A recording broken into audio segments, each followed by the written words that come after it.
Hoje temos um convidado que dispensa apresentações no mundo do digital, mas que faz questão de mostrar que resultados não acontecem por acaso. Ricardo Teixeira é um verdadeiro estratega, um ex-campeão mundial de karaté que construiu um império digital com milhares de alunos e milhões de euros faturados. Ele é direto, é prático, provocador e sabe exatamente como transformar conhecimento em lucro, ideias em produtos e produtos em experiências que vendem. Mas por trás da autoridade está alguém que já caiu, reergueu-se e voltou ainda mais forte. No episódio de hoje vamos explorar o que realmente move uma máquina de vendas online, o mindset, os bastidores, as decisões difíceis e os planos para o futuro. Ricardo, bem-vindo ao Mesa para Três. Obrigado. Exatamente. É a primeira vez que estou num podcast a Bemul, portanto. Há sempre uma primeira vez para tudo. Há sempre uma primeira vez. Portanto, gostei do... Ainda bem. Por acaso tem sido uma coisa que todos os convidados nos têm dito, exceto os que não bebem álcool. Mas tem sido, e já agora para a gente contar já esta história... porque isto ao fim e ao cabo é uma das coisas que nos une. Nós temos várias coisas que nos unem e esta também é uma das coisas que nos une, portanto é a nossa vida preferida. É a vida preferida. E portanto achámos que fazia todo sentido também ser e por isso é que o podcast também tem a caneca como símbolo. Exatamente. Eu gostei. Olha, Ricardo... E gostei da parte do provocador. É mesmo verdade. É a nossa opinião. É mesmo verdade. É uma estratégia de propósito. E eu acho que provoca reações de um lado e para o outro. E é muito interessante. Olha, vamos já começar. Mas antes de começar, agarra esse tema. Agarra aí, que nós não agarra aí, porque senão a gente começa. Já percebeste que a gente fala muito. Sim, e a gente só precisa de um gancho para agarrar qualquer coisa. Vamos começar aqui com as nossas perguntas quebra-gelo. Qual é o teu prato preferido? Aquele que, quando tu chegas de uma viagem, te faz sentir em casa? Boa pergunta. Sabes, durante muito tempo, quando eu saía, era a batata frita com bife e ovo a cavalo. O belo do bitoque. O belo do bitoque. Durante muito tempo parece. Hoje em dia tem piada, não tem assim propriamente uma comida que me... Quando chegas, eu lembro que também chegava e gostava muito da small. Era tipo, quero uma small para sentir-me em casa. Não, era mais laranja. Tão bom. Muito mais laranja. Mas entretanto, fruto de um projeto, é que à parte do meu projeto, digamos que empresarial, eu tenho um projeto pessoal, que é chegar aos 125 anos. Que engraçado. Ou seja, tenho um projeto para os próximos 60 e poucos anos, em que estou a tentar aqui, ao máximo, prolongar a minha longevidade. E então também estou nesse projeto. Estou a fazer coisas para alterar. E claro que passa por alterar...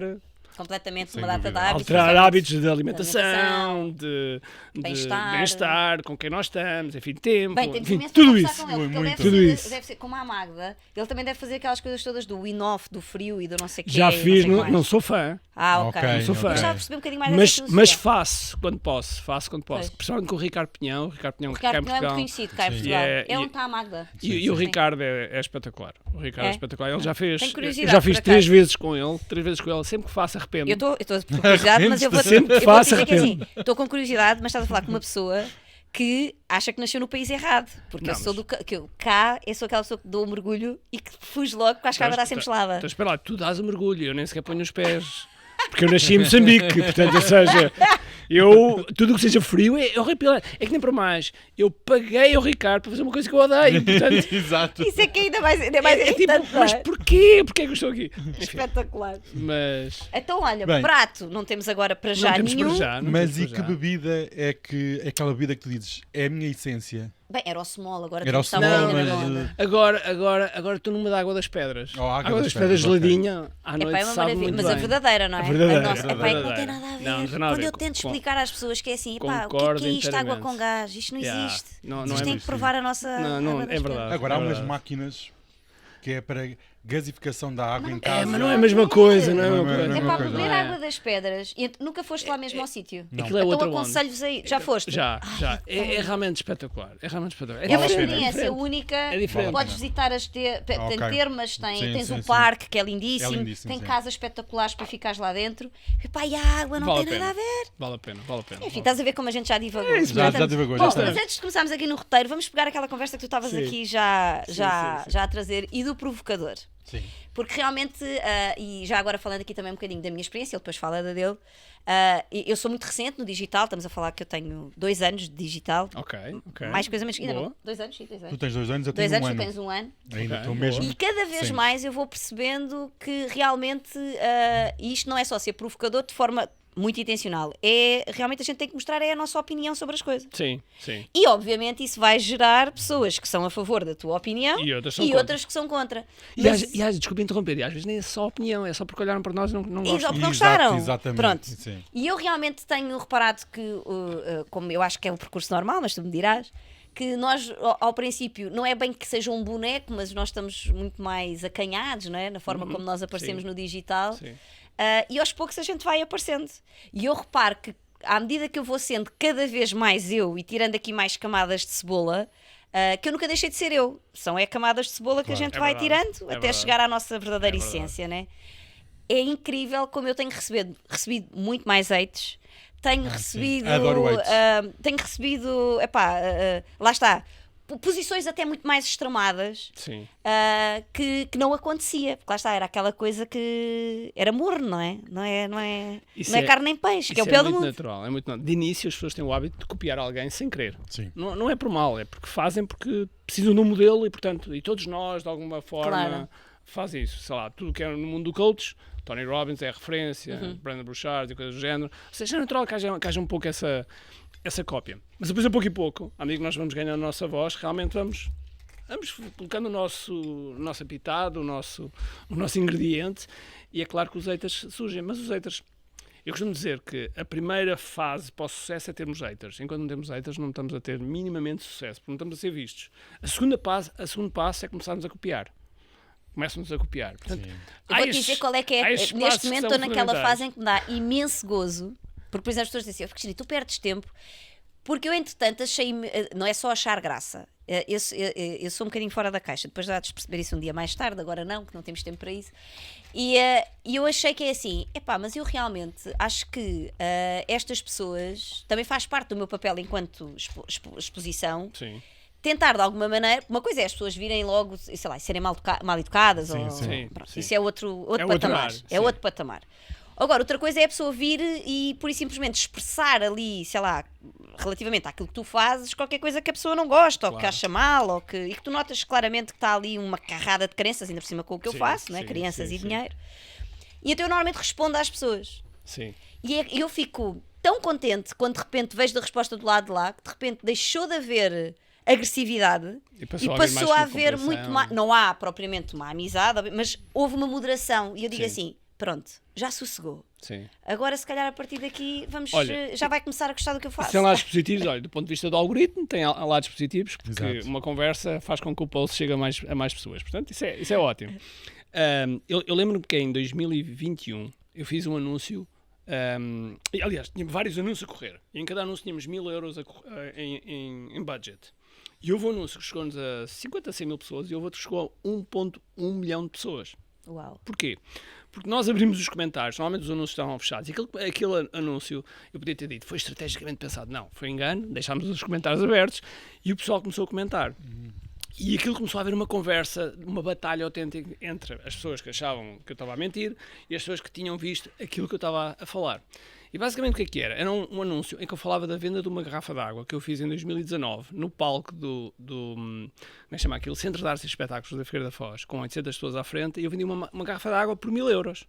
Garrafa de água, sem bónus, sem nada. Eu já vi muitas pessoas a fazer isso, mas é sempre a dar bónus, não é? Eu já vi acontecer isso com uma coisa de maionese. O Careca no Brasil a fazer exatamente a mesma coisa. Pronto, eu fiz isto em 2019. Agora é muito comum fazer-se em eventos, mas normalmente dão sempre bónus. Faço não sei o quê. E aquilo vai crescendo o valor e as pessoas vão fazendo o bidding, não é? O leilão. E eu fiz isto. Eu fiz um anúncio a falar nisso, até mostro mesmo o clipe, e a falar sobre a diferença entre preço e valor. Pronto, a falar destas duas diferenças. Então havia as pessoas a dizer, isto é mentira, não sei o que, isto é um trujão, né? Depois tive 4 youtubers a fazer uma review, porque quando vê um vídeo a mandar voo, aproveita a fazer as reviews. Depois tive a Joana Marques na Rádio Renascença também a fazer uma coisa. Foi absolutamente espetacular. Porque chegámos a 1.100.000 pessoas com um budget de 2.000 euros. E portanto... Isso é sempre bom. Haters é sempre bom. Sempre são. Sempre eu adoro haters. Eu agora já faço. Mas, curiosamente, nunca tive ninguém que chegasse à minha cara e dissesse não gosto de ti. Nunca tive. É tudo só no online. Não, eu acho que as pessoas também têm esta... Eu acho que depois, lá está, as pessoas também depois aproveitam muito a história do digital e estarem atrás de um ecrã também para expelir as suas frustrações. Porque às vezes, no outro dia era do tipo que dizia assim, é preciso ter pouca vergonha, ou foi qualquer coisa assim do género. E eu pensei assim, realmente é preciso uma pessoa estar mesmo muito mal com a vida. É verdade. Para vir a um post de uma tipa que ele não conhece de lado nenhum. É verdade. Ouviu 1 minuto da minha vida ou de uma coisa que eu estou a dizer e diz que eu sou uma pouca vergonha. E eu pensei, lá está, a empatia, não é? É uma coisa que eu ainda por cima trabalho imenso com as crianças e com os pais e digo assim, esta pessoa realmente deve precisar de um abraço. Bem, começou toda a gente lá a volta ao pé de mim a dizer assim, Cristina, tu já estás bem, o que é que andaste a ver? E eu pensei, não, esta pessoa está mesmo, só pode, porque uma pessoa que vê 1 minuto da vida de alguém, nunca me viu mais gorda nem mais magra. E de repente diz que eu sou uma pouca vergonha. Realmente esta pessoa está mesmo a precisar de... E depois nota-se muito que é as pessoas terem tempo para fazer isso. Porque às vezes escrevem verdadeiramente alguns testamentos. Eu ontem recebi um testamento, posso confessar. Eu antes comentava, olhava, hoje ainda não, hoje é a minha equipa que gera isso. Mas estamos a falar dos passamados, não é? Gera isso e a maior parte, quando começa, digamos, quando há aquele limiar, é eliminar e banir. E isso claro, isso sim, também concordo. Até porque nós depois temos que alimentar. Digamos que os haters nunca foi uma coisa que me fizesse problema, até porque eu aos 9 anos sofria de bullying. Já vamos falar sobre isso. Ganhei, digamos, camada de pele muito forte em relação a isso. É uma experiência que as pessoas pensam que é negativa, e é sempre negativa. Na altura mas depois podemos pegar nisso mais tarde completamente. E ser a nossa armadura para sim, depois... tu também passaste por questões de bullying. Sim, mas é muito interessante. Completamente. E então isso dá-nos um traquejo depois muito grande. E depois é toda a minha área também das artes marciais, que também me ajuda olha, agora que já agarraste esse gancho, vamos à primeira pergunta do roteiro. Exato, vamos à pergunta que nós raramente seguimos. É uma coisa que não tem explicação. Bom, sabemos que foste campeão mundial de karaté e que o bullying na infância foi um estímulo para ti. Sim. Como é que essa origem te influenciou não só a tua forma de pensar, os negócios, mas também as vendas online? Ora, quando temos 3 dias... Então... meu Deus, eu quando recebo esse tipo de pergunta nem sei por onde é que é de começar, porque toda a vida que eu tive nas artes marciais, e eu vivi com um senhor japonês, eu tive a experiência do Mr. Miyagi. É engraçado. Eu tive essa experiência, eu vivi num dojo a dormir no chão durante meses e a treinar todos os dias. Sim. Portanto, ou seja, isto estive nos Estados Unidos, num dojo, estava lá um senhor japonês chamado Sensei Shigeru Kimura. Eu tinha que fazer coisas tipo, ele quando entrasse no dojo, eu tinha que estar à porta, não interessa qual fosse a hora, 3 da manhã, 4 da manhã, 10 da manhã, eu tinha que estar à hora para fazer a saudação, se ele não estivesse lá eu tinha um castigo, enfim. Foi uma experiência absolutamente incrível. E a verdade é que eu fiquei tão bom nesse ano que no ano seguinte eu sou campeão do mundo. E eu não era, de maneira alguma, o melhor dos melhores quando fui por lá. O fruto, e que também me fez mudar, que consistência, treino e não desistir, sendo alguma que faz a diferença. Faz a diferença. E eu tinha colegas muito mais talentosos que eu, que faziam pontapés de uma forma absolutamente incrível e que nunca chegaram tão longe quanto eu cheguei. E a boa prova, que não, digamos que o maior símbolo que nós temos em Portugal disso é o Cristiano Ronaldo, com 40 anos faz o que faz, não é? As pessoas, muitas vezes, nós temos, isto às vezes dói um bocadinho, português a falar mal dele, que é uma coisa que me custa. Isso também me custa tanto. Custa muito. E ele fazer o que faz, porque há atletas com 20 e poucos anos que estão no pico e que não fazem o que ele faz. E isso tem a ver muito com isso. E eu transportei tudo isso para a minha área de empreendedorismo, porque o empreendedorismo é uma vida solitária. Andamos sempre com altos e baixos. Sim. Temos alturas muito boas, temos alturas menos boas, faz parte do ciclo, até porque os próprios produtos têm um ciclo. E eu importei muito desse código, muito disso que eu aprendi nas artes marciais e que hoje em dia está na minha vida, está no meu branding. Aliás, o meu branding chama-se Kiai está em todos os meus produtos, tem a palavra Kiai. até os meus filhos foram influenciados com isso. Eu tenho um casal de gêmeos com 6 anos e ela chama-se Alice Kimi e ele chama-se Diniz Kime. E Kimi e Kime são palavras japonesas. E que querem dizer alguma Kimi coisa? quer dizer mulher que se destaca, e ela destaca-se, claramente. E Kime quer dizer força e determinação. E o Diniz também está nessa direção. E, portanto, eles um dia vão pensar que o pai era absolutamente genial ou era um palerma. É um facto, não é? É um palerma. É um facto. Bom, mas eles Quando eu chegar... Não, vou ter aquelas fases, quando estiver na adolescência, devem dizer, ei pai, porquê que fizeste isto? Qual foi a ideia? Não sei quê. Mais para a frente, ou não. Exatamente. Bem, tu partilhas muito os conteúdos focados nos resultados, na transformação real das pessoas. Como é que defines o teu porquê por trás do teu trabalho? Sim, olha, eu sempre que conheço estas questões do porquê, o propósito de vida, etc. E às vezes ouço as pessoas a falar tipo, eu levanto-me com o meu porquê de manhã.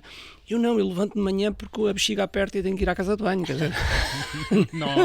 não há outra hipótese. Não há outra hipótese. E há dias em que a gente levanta-se muito bem, há dias que a gente levanta-se menos bem. Faz parte, nós somos humanos. Sim. E portanto, às vezes a romantização, não é? Exatamente. A questão da Essa romantização. Esse romance. Agora, efetivamente, há uma parte que eu descobri desde há 15 anos para cá que realmente, até mais.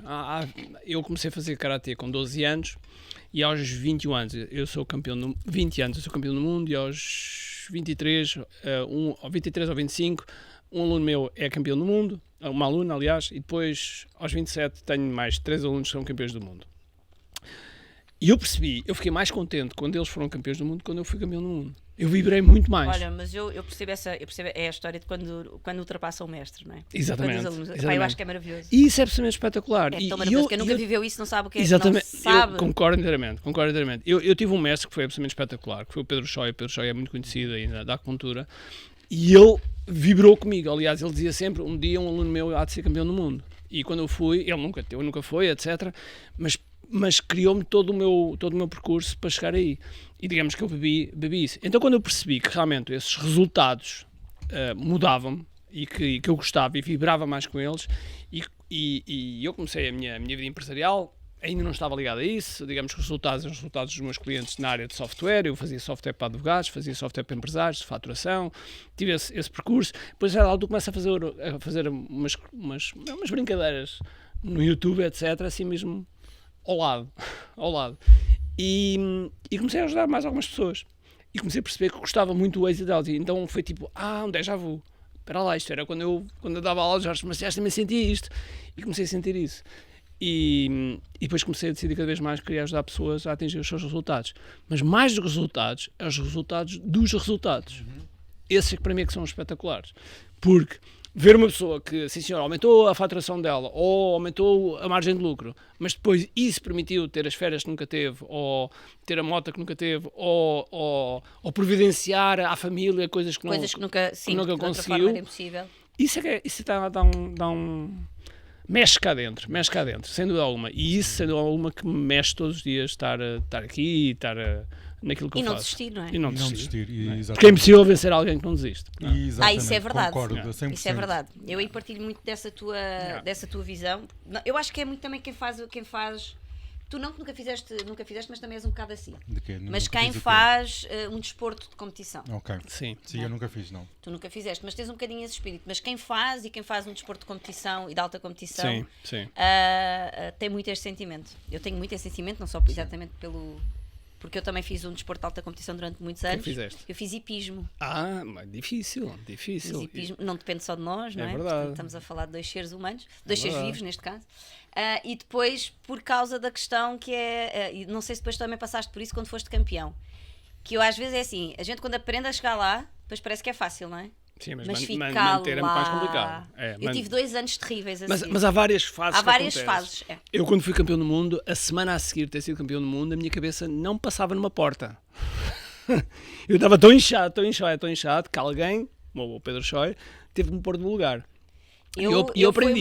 Foi uma curva. Eu tive um pico enorme, portanto tive uma ascensão grande. Tive ali uma época, portanto um ano a seguir maravilhoso. Portanto, lá está, da soberba e do ego do género, de me dar ao luxo, na altura, de dizer assim, quanto é que ele... Porque a gente é por tempo e por toques, não é? Portanto, quem faz a prova limpa, portanto, quem não toca ou quem não borrega, quem não deixa os obstáculos cair ou não os consegue ultrapassar, não é penalizado, não é? Portanto, quanto menos pontos, é ao contrário dos outros desportos todos, quanto menos pontos e menos tempo, normalmente é o melhor resultado. E eu dava-me ao luxo, que é, o ego é uma coisa tão má, de eu dizer assim, quanto é que ele fez? E eu dizer assim, vou comer. Era inacreditável. Hoje quando olho para trás e digo assim, mas eu fazia isto. Mas eu acho que são fases. E depois tive 2 anos, no pior do mundo. No pior, e quando eu digo no pior do mundo, género, de ser eliminada das provas, de estar com uma relação péssima com os meus cavalos, de nada corria bem. Nada corria bem, sabes? O que nós chamamos treinos péssimos, provas péssimas, tudo 2 anos a passar pelo deserto. Com as empresas a gente costuma chamar isso que é as areias movediças, que a gente mexe, procura fazer, mas está sempre a afundar. 2 anos de deserto. Sim. Até outra vez conseguir. E depois lá está. Quando já vim com uma outra maturidade, um outro desfrute completamente diferente. Completamente. Mas eu concordo contigo. O desporto dá-nos depois. Desporto de competição dá-nos depois outra sabedoria. Porque é preciso distinguir isto, não é? É verdade. Eu não sei se partilhas que as pessoas quando dizem assim, Cristina. O que é isso de fazer desporto de competição, mas quando a gente faz por gosto não cansa? Eu digo assim, isso é tudo mentira. Pois é. Isso é tudo mentira, porque desporto de competição não é desporto. Portanto, é verdade. É uma profissão e em que a gente... É um sacrifício, muitas vezes. Enorme, é um sacrifício enorme. É doloroso, a gente deita-se e acorda-se com dores. Sim, senhora. E portanto não tem nada de romantismo, antes pelo contrário, e não tem nada daquela coisa, mas quem faz por... não, esqueçam que não é nada assim. É verdade. Não é nada assim. Mas e há semelhança, mais uma vez, quando nós queremos um negócio, é exatamente a mesma coisa. Podemos gostar muito daquilo que fazemos, mas depois há uma quantidade de coisas que não gostamos dentro do nosso negócio. Não gostamos da contabilidade, não gostamos de lidar com pessoas, não gostamos de... ou até mesmo aquela coisa que estás... Por exemplo, a história de... pronto, porque a gente trabalha muito com a questão das finanças e das pessoas terem liberdade de escolha, não sei o quê. Então, mas você... E ele, então, que já tem liberdade financeira há bastante tempo, diz assim, então, mas tu não és dono do teu tempo. Mas as pessoas confundem, não tem nada a ver. Há milhares de coisas que ele é obrigado a fazer para se manter também nisto que ele está, lá está, que já é maior do que ele, não é? Claro. É mesmo isso, mesmo isso. Próxima pergunta. Estás a ver, já estamos a divagar. Aqui falas muito sobre execução, resultados. Sim. O que é que se separa de quem fala de quem faz na prática? De quem fala e quem faz na prática. É fazer mesmo. É mesmo fazer. É mesmo fazer. É ação. Porque a maior parte das pessoas não percebe que depois de fazer tem um resultado. Independente, às vezes pode não ser o resultado que quer, mas tem um resultado. E com esse resultado ganha experiência, se for inteligente. Que às vezes há pessoas, eu às vezes ouço pessoas a dizer, eu tenho 20 anos de experiência. Não, tu tens 1 ano de experiência repetido 20 vezes. Que é muito diferente. E portanto nós temos que perceber aquilo que estamos a fazer. Ainda há bocado estamos a falar aqui em off no lançamento. Uma das coisas que durante o lançamento e pós o lançamento se deve fazer é um debrief. Que é para nós sabermos exatamente o que é que vamos mudar no próximo. E isso chama-se experiência e inteligência para crescer. E por isso, já não sei qual era a pergunta, mas pronto. Era a questão entre a ação, entre quem fala e mas essencialmente é isso, a pessoa tem que executar. E eu gosto muito do slogan da Nike, do Just Do It. Há uma amiga minha que diz do shit. Porque é mesmo isso, é preciso fazer. E às vezes há pessoas que estão agarradas, pois claro, há aqui vários perfis de pessoas. Há as pessoas que ficam agarradas ao planeamento, querem planear tudo, querem que seja tudo perfeito, e depois o perfeito nunca viste, e vão ter um dia chamado São Nunca. E depois nunca fazem, e nós vemos que as pessoas que começam a executar, mesmo que seja mal, de forma errada, começam a ter resultados muito mais cedo. E portanto a execução é fundamental. É fundamental, sim. Eu falo tanto disso por causa dos pais. Eu tenho uma crença muito grande nos pais, que é a história de... Ele sabe, tu deves imaginar que seja assim. Que é a história, mas se eu nunca me fui educado financeiramente, como é que eu vou começar a fazer isto com os meus filhos? Primeiro tenho que me educar. Há aqui várias camadas, né? Primeiro a história do egoísmo, óbvio, que quando digo isto aos pais, eu fazia tudo pelo meu filho. Assim, não, é mentira, não vale a pena a gente estar com... Mas isto estava uma grande conversa. É verdade. Eu tenho que começar primeiro para mim, para depois para os filhos. Assim, não, comecem juntos, porque assim, 10 anos vão passar de qualquer maneira. Então mais vale começar a aprender e fazer com eles. Sim. É muito mais rápido o caminho, e para além de que vocês criam uma conexão muito mais forte, que eles percebem, eu ia dizer isso. Eles percebem que os pais não são super-heróis, que os pais também falham, que é um dos grandes problemas que depois as pessoas têm quando há a fase da criança para a adolescência, não é? Que é assim, o meu filho agora parece... Não, é porque ele agora começou a ver que com outros olhos virou-se para fora e percebe que o pai não é um super-herói, que o pai também erra, que o pai ou a mãe, não interessa. Mas pronto, realmente estas coisas acabam por estar todas intrincadas umas nas muitas outras. Muitas muitas. Quando olhas para os últimos anos, qual é que foi a estratégia que mais dinheiro te trouxe, se foi só uma, se foi o caso, e qual foi a que mais te ensinou? Olha, boa pergunta. Eu não posso dizer provavelmente estratégia, porque efetivamente, sei lá, se a gente pensar do ponto de vista da faturação, os lançamentos digitais, sendo alguma que foram muito fortes. Foram muito fortes. Eu quando comecei a fazer não havia ninguém em Portugal a fazer. Sim, tu és dos mais antigos. E toda a gente dizia que eu era maluco a fazer. Diziam, isso só funciona nos Estados Unidos. Não, isto funciona cá. Claro que andei de katana, andei de katana a desbravar. Mas efetivamente os lançamentos são fortes. Mas o lançamento é apenas um mecanismo de venda. E nós temos mais 12, 13, 14 mecanismos de vendas que podemos utilizar e que temos que metê-los e encaixá-los uns nos outros. Portanto, sendo alguma que isso funcionou. Agora, nota-se claramente que o mercado está a mudar e o mercado, nós temos que nos adaptar consoante o mercado. Quando passámos a fase de Covid, o mercado, toda a gente achou que de repente foi uma hype, exatamente. Toda a gente pensou, agora é que vai ser. Não, a coisa depois normalizou, não é? E nós temos de estar atentos a isso. Uma coisa que nós falamos muito é estar a estudar constantemente o avatar, que é sempre um work in progress. Nós temos de estar constantemente a estudar o nosso cliente, como é que o cliente decide, quais são as coisas que estão a influenciar, quais são os medos que ele tem, de que forma é que ele pesquisa, de que forma é que ele pensa, de que forma é que ele se sente. Tudo isso são coisas importantes para nós. Os hábitos de consumo, não é? Porque também há uma evolução gigante e nós vemos isto. Porque, fazendo esta pergunta, entrocando aí nessa tua pergunta, ou nessa tua resposta que tu estás a dar, que às vezes as pessoas acham que o mundo das empresas corporativas e o mundo digital são tipo dois mundos à parte. Eu quando entrei, eu vinha muito corporativo. Aliás, uma das minhas empresas trabalha com advogados. Software para advogados. E, portanto, muito corporativo. E quando eu cheguei ao digital e comecei a olhar, eu pensei, isto é tudo uma banda de amadores. Porque de repente parece que quem anda no corporativo não percebe nada disto, isto agora não é nada disto. Não, até parece que o negócio era diferente. Parece que a faturação não é igual, parece que as despesas não são iguais. E dizer-te outra coisa, porque tu agora estavas aí a trazer uma coisa que é relevante, e quando nós estamos a falar de grandes corporações, não é? Sim. Uma das coisas que nós temos notado, até mesmo por empresas grandes que estão cotadas em bolsa e que são muito conhecidas e que têm a ver e que dependem muito, lá está, da forma como os consumidores se comportam, e que têm a ver, lá está, com esta última, como é que é os hábitos de consumo agora desta nova geração, que na prática é exatamente o que tu estás a dizer. Portanto, o estar constantemente a avaliar. Nós temos de estar a perceber e depois como comunicar com eles. E isso não difere entre o mundo digital e o mundo corporativo. Nada, zero. Aliás, exatamente a mesma eu costumo coisa. dizer, tem sido a minha mensagem. Devia ser uma extensão, não é? O digital é uma extensão. Eu até digo mais, que não existe marketing digital, não existe marketing online, existe marketing, ponto. Não existe vendas digitais, não existe vendas offline, existe vendas. Porque eu tenho um aluno que fez um webinar digital para vender casas. Então ele qualificou as pessoas no webinar e depois em offline fechou 800 mil euros. Bem, webinar. Ou seja, é mais um canal. Ou seja, como a gente tinha a panfletagem, os anúncios da televisão que ainda existem, não é? Claro. Temos mais um canal. Claro. Da mesma forma, com um flyer. Exatamente. Embora que a gente distribuía. Eu distribuí muito. Quando eu tinha um dojo de karatê, eu distribuí muito flyer, pus muito cartaz. Olha, eu vou dizer que no meu primeiro evento deste ano, 2025, quando eu fiz o meu primeiro evento presencial, eu utilizei panfletagem nas escolas. Porquê? Claro. Porque há sítios que eu percebi que ainda é tradicional e que não vale a pena. Eu vi com a história de que é tudo. É mentira. É fundamental. Por exemplo, eu tenho um dos parceiros de negócio que eu tenho é o Hélder Ferreira. Vocês devem conhecer, ele é o dono do ginásio Fitness Hub, da cadeia, uma pessoa absolutamente extraordinária, uma pessoa que eu gosto mesmo muito, somos amigos, e inclusive temos um mastermind juntos, chamado Next Alliance, mais o Rui Pedro Alves, e ele, no ginásio Fitness Hub, ele tem uma máquina muito forte de vendas do ponto de vista digital.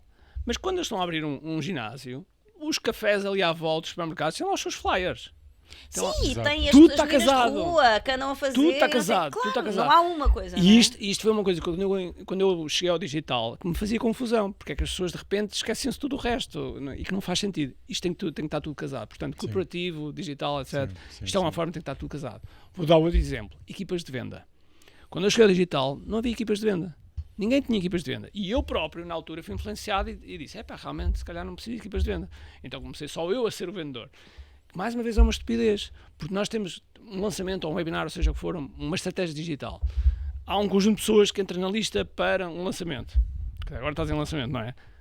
3, 4% das pessoas vão comprar. Posso dizer que a minha primeira contratação é uma closer. Exatamente. Num grande lançamento, 3, 4% vais ter fantástico. Quer dizer que vais ter 96% de pessoas que não vais fazer nada? Exato. Não, e eu vou-te dizer que posso dar aqui a minha experiência, principalmente quem está... É que ainda precisas de um close e precisas de um setter. Exatamente. Eu vou-te dizer até a minha experiência, e já aproveitando que estamos aqui com um guru à mesa, não é?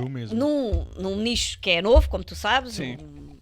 Eu adorei. É um nicho completamente novo e, portanto, eu estou agora com a Katana, não é? Claro. A abrir o caminho para aquilo que serão os meus alunos. Mas tens um lado positivo, que é a área dos investimentos é uma área muito apetecível. Sim, isso é sem dúvida. Muito apetecível. Aliás, a gente vê o Ser Riquinho, o Frigo Santarém, enfim, o Milton, etc. Toda a gente que falta... Mas são dois... Eles estão em sítios diferentes. E são avatares... Eles estão em sítios diferentes, com avatares diferentes. Mas há um chapéu. Exatamente. Há um chapéu. Mas as pessoas que me chegam a mim, é muito curioso. Epá, isso é tão interessante. Olha, vamos falar sobre isso agora. Olha, querem mentoria em direto? Vamos fazer mentoria em direto. Agora aqui. Não, porque a gente tem que começar entrega a fazer... de valor. Não, pá, que é para a gente ter que começar a trazer coisas para escrever. Tem mesmo. Mentoria em direto. Está gravado. Pronto. O que é que eu reparei? Eu também achei que ia ter imensa, e tenho imensa gente que vem, obviamente, qualificada, deles, eu chamo-lhes assim, da malta que vem dos investimentos. E eu realmente recebo muita gente. Mas é muito curioso que essas são as pessoas que menos convertem para mim. É natural. Sabes porquê? Porque são as pessoas que acham, muitas delas entraram há pouco tempo na área das finanças pessoais e investimentos. Sim.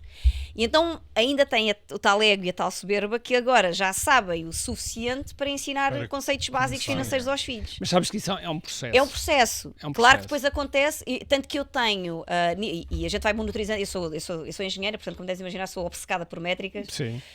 E eu tenho pessoas que convertem ao fim de um ano. Sim. No meu caso também é natural porque é um nicho novo e tal. Sim. E coisa. Mas porquê? Porque há este nível de consciência que é realmente perceberem e baterem depois. Eles têm que bater com a cabeça, não vale a pena eu fazer anúncios a dizer que eu já passei por isso, que já me aconteceu a mim lá atrás, mas em Negócios e Carqueja, não sei o quê. Tudo isso, digamos que faz parte. Essa métrica que estavas a dizer, que é há quanto tempo é que estou na lista antes de comprar. É uma métrica muito importante que nós olhamos.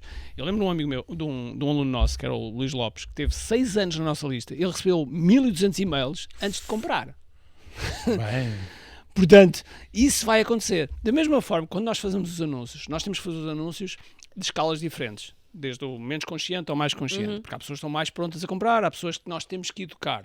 E muitas vezes vai acontecer que há uma pessoa que vai passar por 2, 3, 4 vezes o teu lançamento. E compra na hora, e sim. 2, 3 vezes quase o lançamento e vai comprar no quinto. No quinto, sim. E há outras que compram na primeira vez e compram na hora, sim. E vai ser assim. Cerca de entre 15% a 20% dos nossos alunos que passaram, desde os mentorados até as pessoas que passam pelos nossos programas, de início não gostavam de mim. Odiavam-me. A sério? A sério. Entre 10 a 20%. Mas normalmente são depois os melhores clientes, não é? Depois a seguir, convertem, etc. E depois é um LTV fantástico. Depois é um LTV enorme, sem dúvida. Mas é um processo e nós nos anúncios temos que ter essa preocupação. Temos que pensar em anúncios que realmente, este é um anúncio que não é para converter de imediato, mas é para educá-lo para o próximo. Então eu estou a elevá-lo ao nível de consciência. E há outros que estão para converter mesmo. E é engraçado, tu estás a falar agora, não só dessa questão do lançamento online e depois do acompanhamento, porque eu tenho um nível de conversão muito, muito maior em offline do que em online. Eu posso dizer que é assim, e ele sabe. O meu evento, apesar de eu estar a correr tráfego, estive a correr tráfego, a minha conversão para o meu evento presencial, que foi o primeiro, e foi de 50 pessoas, foi todo convertido no offline. Num a um. Estás a dizer para o evento ou para dentro o evento? Do evento? Para o evento. Mas o evento... E tive uma taxa de conversão para o produto de 25%. Muito bom. O evento é mais uma estratégia que incorpora. Nós temos um modelo que ensinamos, que é o modelo QI10X. Lá está, QI. QI10X, que basicamente encaixa todas estas estratégias de venda. O evento presencial, virtual, digital first e híbrido, que são 4 tipos de eventos, e é onde nós podemos vender digamos que o produto que se chama Site Ticket, não é? É nesses eventos. E o evento é mais uma parte de. Aquela pergunta que estavam a dizer há bocado: onde é que aprendeste mais? Os eventos foi onde eu mais aprendi. Onde eu mais aprendi, porque existe a mágica, principalmente quando é presencial, existe aquela mágica. Eu vou-te dizer, eu é a mágica de estar com as pessoas. É claro que a gente 7 dias antes está a pensar porque é que o rei me meti nisto. Exato. Porque é que eu meti nisto. Até porque Não é só 7 dias. Não, exatamente, é horrível. É o processo todo. E depois, até porque hoje em dia há uma dificuldade maior, por isso é que digamos que há uma escolha da redução dos eventos, há uma dificuldade maior de levar as pessoas aos eventos. E mesmo, eu ano passado, nós tínhamos perto de 1000 pessoas inscritas com um bilhete comprado e não aparece. E 300 não apareceram. É verdade. 300 não apareceram. Ou seja, estamos a falar de pessoas que puseram dinheiro e depois não apareceram. E, portanto, isto não é algo que está a acontecer cá, é algo que está a acontecer em todo o mundo. Lado, é uma coisa muito transversal. O Russell Brunson, que eu faço parte do grupo dele, ele teve um evento onde teve 900 pessoas que não apareceram. E essas 900 pessoas foram $900 mil, porque o bilhete era $1000, que as pessoas compraram e não apareceram. É impressionante. Mesmo. E por isso é que há esta preocupação de começar. Eu, há um ano, tomei a decisão de reduzir o evento, também para qualificar mais, para dar uma outra experiência, para ter... Por exemplo, uma coisa que acontece muito nos Estados Unidos, que cá nós não temos hipótese, que é nós não temos hotéis suficientemente grandes para ter eventos grandes. Porquê? Porque um evento presencial, quando é feito dentro de um hotel, em que as pessoas ficam no hotel, estão no hotel, estão no bar, é completamente tem outra magia. Exatamente, tem outra magia. Tu podes depois sair dali para ir tomar e jantar e tomar um copo ou não sei o quê, não tem nada a ver. Exatamente. Não tem nada a ver. A gente passa por essa experiência, não nos Estados Unidos, mas no Brasil, e não tem nada a ver. Eu notava essa diferença enorme, que era estar num evento presencial. Mais a mais quando o povo português já tem alguma aversão ao networking, não é? Eu não... Depende. Eu acho que nós somos mais fechados. Acho que nós temos características ótimas, somos muito mais fiéis. Eu, com sinceridade, acho que a responsabilidade disso é do anfitrião do evento. Ok. Em nenhum dos nossos eventos nós tivemos problemas das pessoas fazerem network. Nenhum. Porquê? Porque quando se faz um evento, existe uma framework própria para fazer eventos. Claro. A maior parte das pessoas, quando começou a fazer eventos em Portugal, eu estou a falar de eventos de conversão, não estou a falar de eventos de branding. São dois tipos de eventos. Certo. Eventos de conversão, a maior parte das pessoas não sabia fazer eventos. Quando é que foi? 8 de maio de 2021, eu não conhecia ninguém do digital. Nem o Paulo, Faustino, nem o Roberto Cortez, não conhecia ninguém. Né? E eu então convidei-os toda a gente para um dia virem a Coimbra, onde eu estou. Eu aluguei um hotel, o Hotel 5 Estrelas lá no Quinta das Lágrimas, trouxe toda a gente e tivemos que é ótimo, dia, por sinal que eu adoro. Espetacular. Exato, E um dia tivemos ali um dia de mastermind. Eu paguei tudo, paguei o almoço, paguei jantar, paguei tudo. Estive a partilhar aquilo que funcionava comigo e foi uma maneira de conhecer todos os meus colegas. Muitos deles são concorrentes, mas eu comecei logo o evento precisamente a dizer assim, olha, nós podemos andar aqui a discutir a fatia da pizza ou podemos fazer crescer a pizza. A escolha é nossa. E portanto, aquela primeira meia hora naquele mastermind fez toda a diferença, porque de repente todo o dia funcionou muito bem. E hoje em dia damos muito bem. Não, digamos que pode haver auxílios com alguns deles, mas que eu consigo um ótimo relacionamento com todos eles, fruto desse dia. E os eventos têm exatamente a mesma coisa. A primeira hora e meia, não é uma hora para nós darmos conteúdo, é uma hora para nós criarmos o ambiente. E esse é fundamental. É fundamental. E há aqui algumas regras quando nós estamos a fazer estes eventos já comungamos aqui de um princípio comum, pelo menos os três. Nós somos muito apologistas desta questão de que não há concorrência. Nós temos tentado trazer isto muito. Nós temos tentado trazer isto muito. Aí concordo contigo em relação a portugueses têm muita dificuldade. Tem muita dificuldade. Nós temos tentado trazer a todo custo para dentro da área das finanças, porque eu acho que nós tínhamos todos a ganhar com isto. Mas há uma dificuldade muito grande. Porque se estamos todos, ao fim e ao cabo, nesta narrativa de que a missão primordial é aumentar a literacia financeira do país. Eu costumo dizer que é assim, nós estamos com 2% e vimos isso agora até no último evento da Bárbara Barroso, 2% de literados financeiramente em Portugal, que é uma miséria, que é uma miséria, não é? Portanto, eu acho que se nós nos uníssemos todos, eu costumo dizer, a água quando sobe para todos. Sobe toda a gente. E é tal história. Não compram de ti, até podem comprar de todos, podem não gostar de ti, vão comprar outro. A verdade é, quando nós compramos um livro, mesmo na área financeira, eu digo exatamente é só um autor. Eu uso o mesmo exemplo. São vários autores. E quando gostas, compras de todos. Exatamente. Portanto, não vale a pena. Até mesmo quando é o mesmo tema, compras de todos. E também esta ideia de que, este é meu aluno, não pode ser aluno mais de ninguém. É estúpido. Eu também não. É estupidez absoluta, portanto. Mas isto tem a ver com uma... Aí concordo, ou seja, há uma ainda há um bloqueio, não é? Há aqui um mindset, digamos que a ultrapassar, isto é um bocado clichê quando nós falamos de mindset, mas é mesmo verdade, ou seja, as pessoas têm que saber ultrapassar isto. E depois também somos um país pequeno, que também, e cultural, a gente também tem que pensar, lá está, a história, e tu falas muito de história, lê muito a história, e que tem muito a ver com isto. É assim, a gente somos uma democracia com quase 50 anos e isto as pessoas pensam que não. E isto pesa. É pequeno ainda. Isto pesa ainda muito, É não é? verdade, Isto é pesa verdade. muito. Ainda estamos com. E num país que ainda por cima é pequeno, É verdade. a ter uma democracia com 50 anos, culturalmente ainda É temos verdade. aqui muitas Sabes coisas que. que há um autor que eu tive a felicidade de conhecer chamado Jay Abraham. E o Jay Abraham é um dos marketeers mais conhecidos no mundo, muito bem pago. E ele tem um livro chamado Getting Everything Out of All You've Got. E na altura, quando eu li esse livro, eu estava a passar quase uma falência, e isso foi em 2002, 2003, e foi o livro que me safou. Porquê? Porque o livro, digamos que o conceito do livro é que existe ouro, dentro do negócio existe ouro escondido. Nós só temos que procurá-lo. E até que podíamos ganhar dinheiro com os concorrentes. E eu na altura fiquei tipo, ganhar dinheiro com os concorrentes, como é que a gente faz isto? Então comecei a perceber que se eu perdesse um cliente na minha área de software, eu podia recomendar o meu concorrente. Se ele por qualquer motivo, porque às vezes acontece, não é? Pode acontecer, não estava contente connosco, está aqui um concorrente, tá. Nós ganhamos a comissão e estávamos a encaminhar para o concorrente. E portanto, este tipo de mindset é que é muito difícil para as pessoas perceber. Sem dúvida. Yeah. Sem dúvida. Bem, há pouco estavas a falar sobre a transformação que o marketing digital teve nos últimos anos. Temos a inteligência artificial, a fragmentação de canais de comunicação. Como é que tu vês the next big thing no marketing em 2025 ou em 2026? Ou assim na década, ou nos próximos anos? Olha, eu vejo exatamente isto que eu estava a dizer há bocado, que é marketing digital para mim não existe. E as pessoas ou pensam global ou estão fora. E a questão da inteligência artificial é realmente completamente disruptor. Isto é, sem dúvida. Toda a gente sabe isto. Agora, nós não sabemos exatamente para onde é que isto vai. Todas as semanas existem evoluções enormes, todas as semanas há coisas novas a acontecer, mas realmente não... Eu ontem estava a ver uma entrevista do Tom Bilyeu, não sei se vocês conhecem o Tom Bilyeu. Sim. O Tom Bilyeu esteve num mastermind que eu tive e ele dizia-me uma coisa interessante.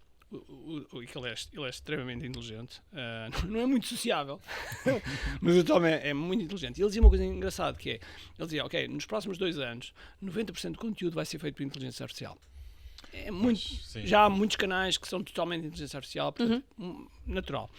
Que o grande fator diferenciador vai ser como é que nós criamos as nossas próprias comunidades e damos esse caráter humano, porque depois a parte humana é que vai ser a quebra de padrão. Porque a inteligência artificial, neste momento, é a quebra de padrão, mas depois o quebra-padrão passa a ser padrão. E uma das coisas que nós temos que perceber é como é que nós podemos incorporar, primeiro, a inteligência artificial para acelerar os nossos processos. Essa é, digamos que é a primeira fase. Em termos de produtividade, em termos de entrega aos clientes, entrega, enfim, dessas coisas todas. Sim, isso vai passar a ser a commodity, não é? Quem não tiver isso, esquece. Eu também acho que sim. A segunda etapa é que mesmo as vendas podem ser feitas por inteligência artificial. Eu tenho um colega nos Estados Unidos que neste momento a equipa de venda deles é inteligência artificial. Ou seja, está só ao telefone com a inteligência artificial e ela está a debelar objeções, a falar connosco, a debelar objeções. E com os mesmos tiques, com o sim, faz sentido. Ou seja, tal e qual como se estivéssemos a falar com um humano. O que é, ao mesmo tempo, creepy.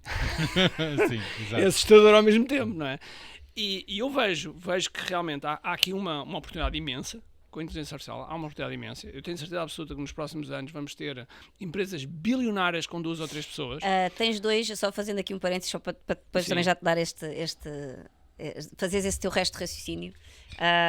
Um deles, eu sou fã, o outro nem tanto, mas é o que é que temos que admitir que ele, em termos de digital, é bom. O Leandro Aguiar e o Pablo Marçal, que deves conhecer. Eu gosto muito do Leandro Aguiar. O Leandro Aguiar eu conheço eu bem. Adoro, eu também. E nós até somos mentorados dele.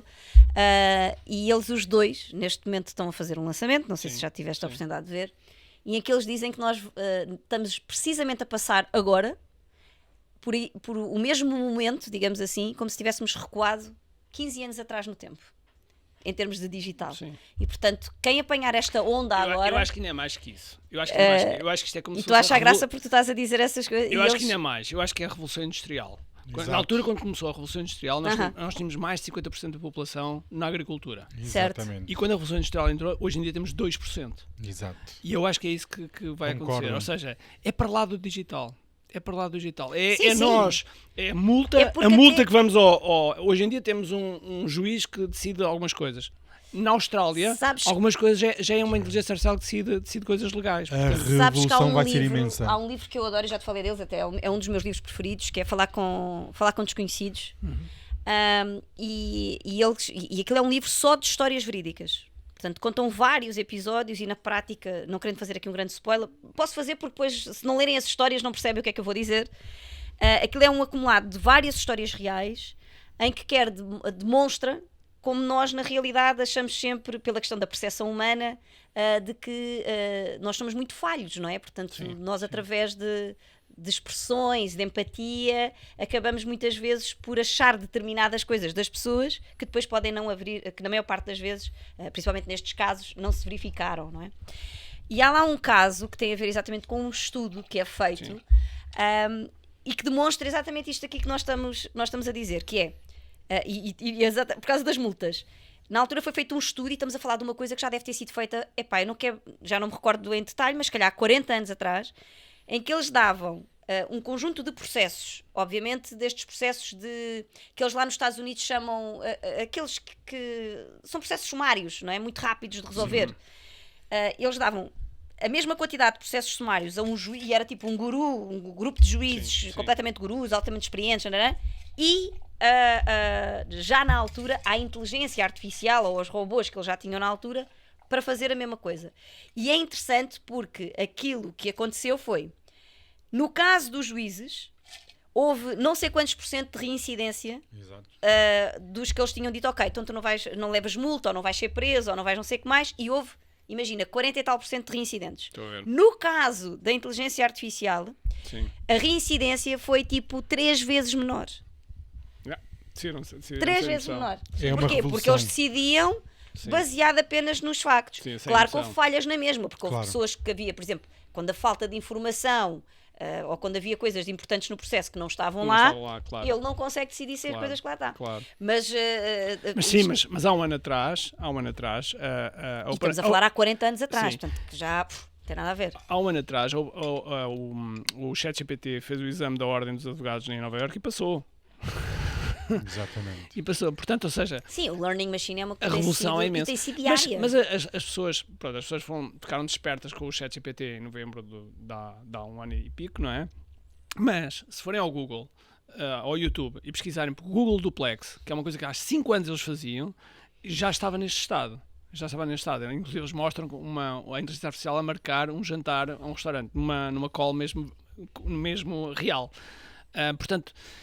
Isto realmente nós não sabemos para onde é que vamos. Agora, sendo alguma que a inteligência artificial é uma oportunidade de ouro e nós próprios estamos a desenvolver software, a nossa divisão de software está a desenvolver software na área das métricas, porque as métricas são fundamentais. Não, quem não tem métrica é assim. Com e lá estamos nós com os princípios básicos da gestão, Peter Drucker. Claro. Quem não consegue... Há coisas que não mudam. Não mudam. Lá está, os princípios fundamentais como os princípios fundamentais da física, não vale a pena. Há coisas que não mudam, portanto, eu acho que realmente vai acontecer isso. Agora é engraçado teres falado do Leonel Aguiar, porque eu conheci ele a começar. Sim, foi há 10 anos, ele começou há 10 anos, ele próprio diz. Ele na altura, quando ele começou no digital, ele fez uma coisa para o Érico Rocha e que o Érico gostou e depois trouxe-o para Foi exatamente isso. Aliás, ele conta essa história, porque ele na prática, ele era um artista, ele tinha uma banda e... Conheço muito bem. Pronto, e depois também teve a sorte de ter feito aquele clipe para a banda, já não lembro qual é que era a banda, e foi aí que ele realmente rebentou. E foi chamado depois pelo Érico por causa desse clipe. Storytelling é muito forte. Eu adoro por isso, como é óbvio. A gente fez a mentoria dele agora exatamente por causa há uns meses, sim. Olha, então estamos aqui mesmo quase a terminar. Imagina que tu perdias tudo hoje. Portanto, sem e-mails, sem equipa, sem marca. Como é que tu voltavas ao estado onde estás hoje? Quais é que seriam os teus primeiros 3 passos? Ok.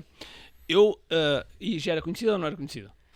Olha, não pusemos essa questão. Vamos imaginar que está reset. Nem sequer era conhecido. Exato.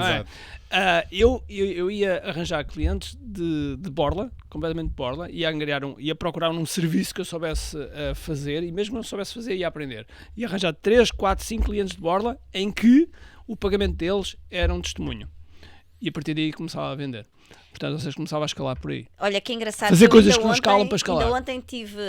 eu às vezes volto e meia entro nos funis. para ver como é que Sim, é, como é que não é, bem. não sei. Às vezes gostava de ter mais tempo, mas não consigo. Mas não E então entrei no funil e realmente uma das estratégias de venda que foi dada foi exatamente essa. Como é que as pessoas, era como é que as pessoas podiam angariar os seus primeiros clientes. Sim. E foi exatamente essa estratégia. E fazia uma segunda que estratégia. era fazia pro bono, ali de 2, 3 pessoas, e a contrapartida é a pessoa dar o testemunho e fazia uma segunda depois darem estratégia. três indicações. Que era rebuild. Fazia um rebuild. O que é rebuild?